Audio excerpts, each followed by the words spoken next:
नमस्ते दोस्तों, आज के वीडियो में हम जानेंगे वंदे मातरम के रचयिता बंकिम चंद्र चटर्जी की प्रारंभिक जीवन के बारे में। मैं हूं सुगंधा और मेरे चैनल का नाम है ज्ञान सुगंध। तो चलिए शुरू करते हैं वीडियो। प्रारंभिक जीवन। स्वतंत्रता क्रांति के अग्रदूत वंदे मातरम गीत के प्रणेता बंकिम चंद्र का जन्म सन 1838 को कोलकाता के निकट काटालपाड़ा ग्राम में एक उच्च ब्राह्मण परिवार में हुआ था।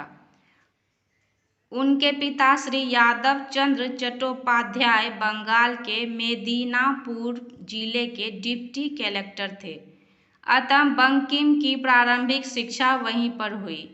बचपन से ही उनकी रुचि संस्कृत के प्रति थी।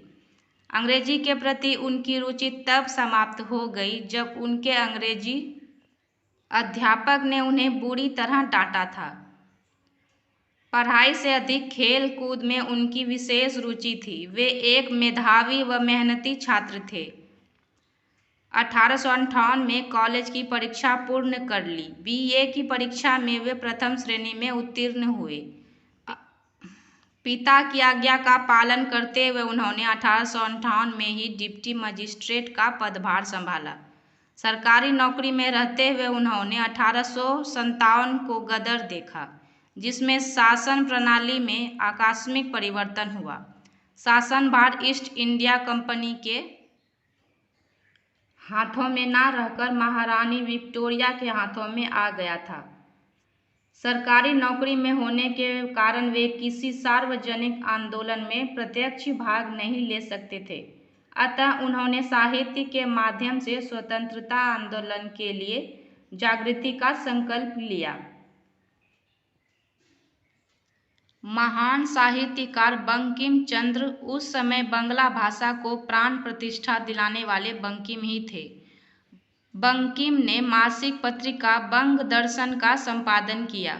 रविंद्रनाथ की रचनाएं इसी पत्रिका में प्रकाशित होती थी। रविंद्र बाबू को महान साहित्यकार बनाने का श्रेय उन्हें भी है। साहित्य प्रचार, देश सेवा, नव लेखकों को प्रोत्साहन देने के विचार से उन्होंने बंग दर्शन का प्रकाशन जारी रखा। उनका पहला उपन्यास दुर्गेश नंदिनी प्रकाशित हुआ।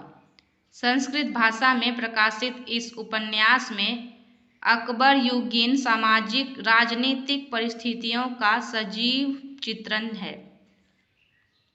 उनका दूसरा उपन्यास कपाल कुंडला एक काल्पनिक उपन्यास है, जिसमें कापालियों के आचार व्यवहार का चित्रण है। उनका सर्वश्रेष्ठ उपन्यास है आनंद मठ, जो तत्कालीन समय में देशभक्तों के गले का कंठहार था।